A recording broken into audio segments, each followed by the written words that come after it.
শীত কয়দিনই থাকে বলুন? আর নতুন খেজুরের গুড়ই বা কয়দিনই পাওয়া যায়? হ্যালো এভরিওয়ান, আসসালামু আলাইকুম। সবাই কেমন আছেন? আশা করি ভীষণ ভালো আছেন এবং সুস্থ আছেন। আজকে আপনাদের দেখাবো গ্রাম বাংলার ঐতিহ্য আর কত সহজে চিতই পিঠা পারফেক্টলি বানানো যায় সেটি। ইট পাথরে শহরি জীবন কাটাতে কাটাতে হাঁপিয়ে উঠেছি, তাই মুক্ত বাতাসে শ্বাস নিতে চলে এসেছি গ্রামে, মামার বাড়িতে। আর তাই মামি নিত্য নতুন পিঠা বানাতে প্রস্তুতি নিচ্ছে। মামি ভীষণ অস্থিরতা দেখাচ্ছে আমাদের কি কি পিঠা বানিয়ে খাওয়াবে সেটি চিন্তা করে। এতগুলো দিন পরে মামির বাসায় সবাই গিয়েছি বলে কথা। তো যাই হোক, মামি প্রথমেই চাউল ধুয়ে পানি ঝরিয়ে নিয়েছে। এবার হারিয়ে যাওয়া সেই ঢেঁকিতে পাড় দিয়ে চাল কুটা হচ্ছে। কিছু সময়ের জন্য মনে হচ্ছিল সেই ছেলেবেলায় ফিরে গেছি। ছোটকালে দেখেছি আমার দাদি নানিরা এইভাবেই ঢেঁকিতে চাল কুটে আটা বানাতো আর নিত্য নতুন পিঠাপুলি পায়েস তৈরি করত। এখন সেগুলো কল্পনার অতীত। এখন তো ঢেঁকি দেখাই যায় না। পিঠাপুলি বানানোর জন্য কলঘর হতে বানিয়ে নিয়ে আসে, আর না হয় ব্লিন্ডার ব্যবহার করে। তো এত বছর পর মামার বাড়িতে বেড়াতে এসে এই ঐতিহ্যবাহী ঢেঁকিতে পাড় দিয়ে চাল কোটার সুযোগ পেলাম। মনের কোণে এক অসাধারণ অনুভূতি হচ্ছিল। আর তাছাড়া বাড়ি ভর্তি মানুষ, সারাদিন শুধু হইহুল্লোড় চলছেই। আমরা সবাই মিলে আনন্দ করতে করতেই ঢেঁকিতে চাল কুটে ফেললাম। সেই সাথে এই জেনারেশনের ছেলে মেয়েরাও ঢেঁকিতে চাল কুটার আনন্দ উপভোগ করলো।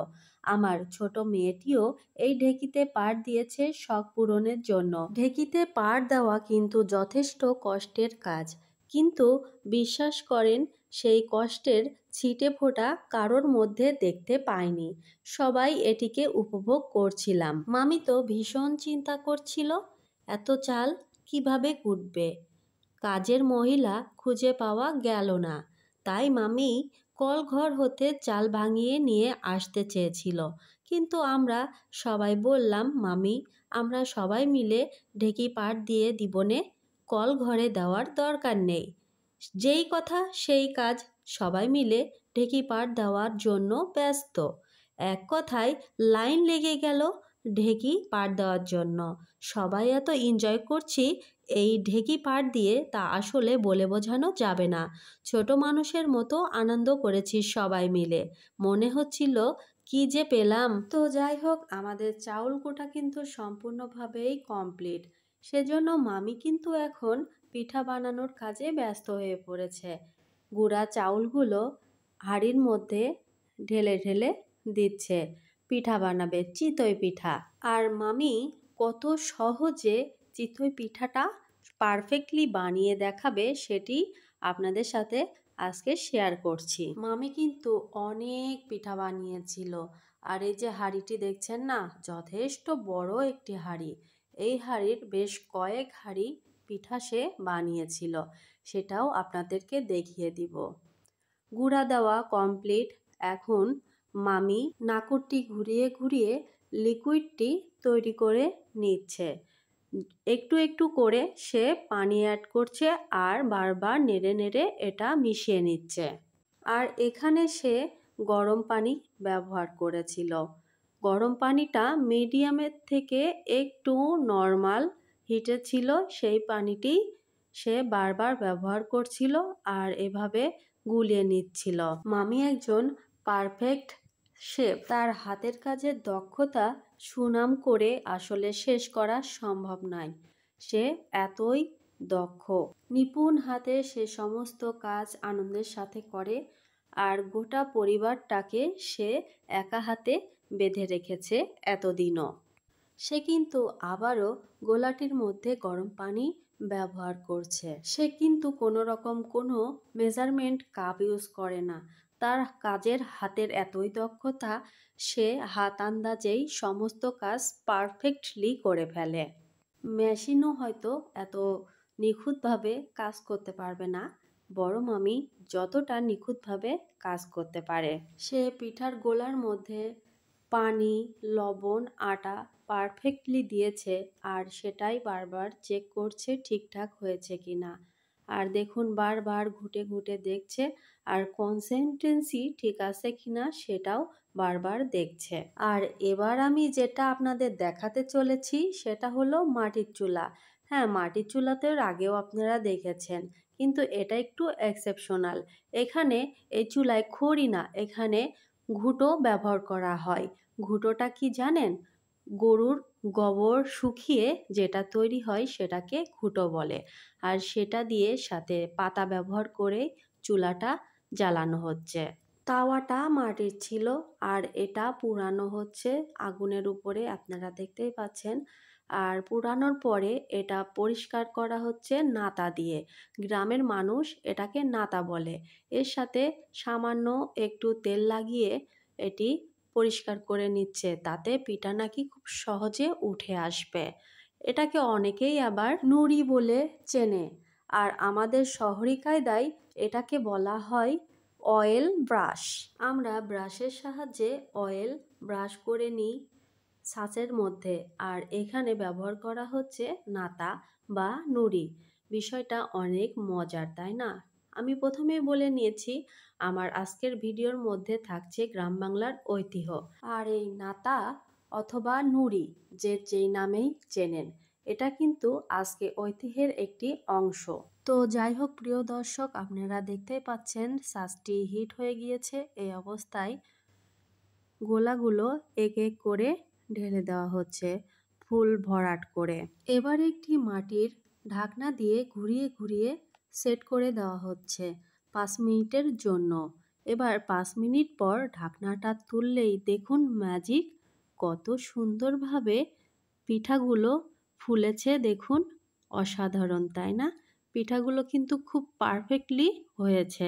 আর পিঠাগুলো দেখুন খুব সহজেই উঠে আসছে, একদম ইজিলি, কোনো ঘষা মাজা করার প্রয়োজন হচ্ছে না। তো এভাবেই বারবার পিঠার গোলাগুলো ছাঁচের মধ্যে ভরে দেওয়া হচ্ছে আর 5 মিনিট পর হয়ে গেলে তুলে নেওয়া হচ্ছে। বাড়িতে যেহেতু প্রচুর লোকজন, তাই মামি ননস্টপ পিঠা বানিয়েই যাচ্ছে তো বানিয়েই যাচ্ছে। প্রথম দিকে বানানো কয়েক হাঁড়ি পিঠা শুকনাই আমরা খেজুরের গুড় দিয়ে এবং শাকঘণ্ট দিয়ে খেয়েছি। এবার আমি একটি পিঠা ভেঙে আপনাদের দেখিয়ে দিচ্ছি, দেখুন কতটা পারফেক্টলি পিঠাটা তৈরি হয়েছে, একদম ভিজানোর জন্য পারফেক্ট। দেখুন ভেতরে কত সুন্দর ঝাঁঝরা হয়েছে। এই পিঠাগুলো রসের মধ্যে চুবালেই একদম ফুলে টইটুম্বুর হয়ে যাবে। ঝাঁঝরাগুলো দেখতে পাচ্ছেন আপনারা? আর আমি কিন্তু বেছে বেছে গরমটাই ভেঙে আপনাদের দেখালাম। আর এদিকে রস তৈরি করার কার্যক্রম চলছে, সেজন্য গরম পানির মধ্যে পরিমাণ মতো দুধ ঢালা হলো। এবার দেওয়া হচ্ছে গুড়, খেজুরের গুড়। আর আমাদের এই খেজুরের গুড়টি একদমই খাঁটি। আমাদের গ্রামেই এই গুড়টি তৈরি হয়েছে এবং তাদের কাছ থেকেই আমরা স্পেশালি অর্ডার দিয়ে নিয়ে এসেছিলাম। এবার গুড়গুলো দুধের সাথে মেশানোর জন্য আমরা চামচ দিয়ে নেড়ে নেড়ে একদম ঘুটে মিশিয়ে নিচ্ছি। দুধ, পানি, গুড় সব কিছু একদম মিশে যাবে। এভাবে অনবরত নাড়াচাড়া করে ঘুটে ঘুটে একদম মিশিয়ে নিতে হবে। গুড়টা যদিও ঝোলা গুড় ছিল, তারপরেও যথেষ্ট দানা আছে আর এজন্যই মিশতে বেশটা সময় লাগছে। এক পাশে পিঠার রসটি তৈরি করা হচ্ছে আর এক পাশে পিঠাগুলো তৈরি করা হচ্ছে। এবার রসের মধ্যে আমরা পরিমাণ মতো নুন দিয়ে নিলাম। এখন শুধু গুড় দিলে যেহেতু মিষ্টি হয় না, তাই আমরা চিনি ব্যবহার করছি। তাহলে মিষ্টিটা অনেক গাঢ় হবে আর খেতেও ভীষণ ভালো লাগবে। এরপর রসের মধ্যে আমরা দারুচিনি, এলাচ এগুলো অ্যাড করে দিলাম। সমস্ত উপকরণ যেহেতু মেশানো কমপ্লিট, এখন আমরা এই হাঁড়িটি চুলার উপর বসিয়ে দিব। আর এ সকল কাজ করতে মামিরই একজন সহযোগী সাহায্য করছিল আমাকে। আর এটি আরও একটি মাটির চুলা, যেই চুলায় আমরা রস জ্বালাবো। আর এই চুলাটা ধরানো হচ্ছে ভুট্টার খোল দিয়ে। ভুট্টা ছাড়ানোর পরে যেই খোসাগুলো থেকে যায় সেই খোসা আসলে রোদে শুকানো হয়েছে এই চুলা জ্বালানোর কাজে ব্যবহারের জন্য। আর এইগুলো ব্যবহার করলে এত দ্রুত আগুন জ্বলে আর এত দাউ দাউ করে আগুন জ্বলে সেটা আসলে আপনারা দেখতেই পাচ্ছেন। তো যাই হোক, আমাদের রস জ্বালানো কমপ্লিট। এখন রসটি নিয়ে যাচ্ছি পিঠা যেখানে তৈরি হচ্ছে সেখানে। এখন ছাঁচের মধ্যে পিঠার জন্য গোলা ঢালবো, পিঠা তৈরি হবে আর সেই পিঠা উঠিয়ে রসের মধ্যে আমরা ঢেলে দিব। হাঁড়িটা দেখেই বুঝতে পাচ্ছেন অনেক বড় হাঁড়ি, আর এত বড় হাঁড়িতে একবারে অত পিঠা ভেজালে ভেঙে যাইতে পারে, সেজন্য আমরা আলাদা করে অন্য হাঁড়িতে রস তুলে নিচ্ছি। আর তাছাড়াও অনেক পিঠা এক জায়গায় থাকলে আর সেটা বারবার নাড়াচাড়া করলে পিঠাটা নষ্ট হয়ে যাওয়ার সম্ভাবনা থাকে, তাই আলাদা আলাদা করে রাখাই সব থেকে ভালো। এখন গরম গরম পিঠা ছাঁচ থেকে উঠবে আর এই গরম গরম পিঠা গরম রসের মধ্যে ঢেলে দেওয়া হবে। আর কিছু সময় পরে দেখা যাবে পিঠাগুলো ফুলে রসে টইটুম্বুর হয়ে গিয়েছে, একেবারে রসগোল্লার মতো। আপনি পিঠাগুলো খেতে গেলে মনে হবে পিঠা নয়, রসগোল্লাই খাচ্ছেন। জি হ্যাঁ দর্শক, পিঠাগুলো আসলেই রসগোল্লার মতোই হয়েছিল।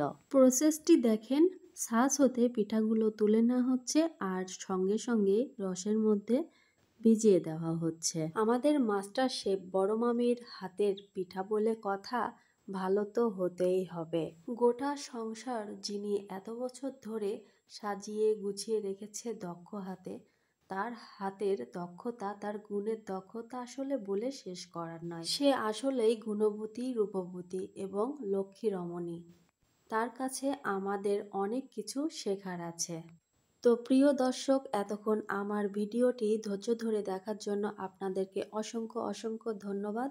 আর ভিডিওটি কেমন লাগলো অবশ্যই কমেন্টে জানাবেন। আর ভালোবেসে একটি লাইক করবেন, আর খুব বেশি ভালো লেগে থাকলে শেয়ার করে পাশেই থাকবেন এবং পরিবারের সবাইকে দেখার সুযোগ করে দিবেন। রস সহ পিঠাগুলো কিছু সময় পর ঠান্ডা হয়ে এলে ঘন করে জ্বালিয়ে রাখা দুধগুলো উপর থেকে ঢেলে দিলাম।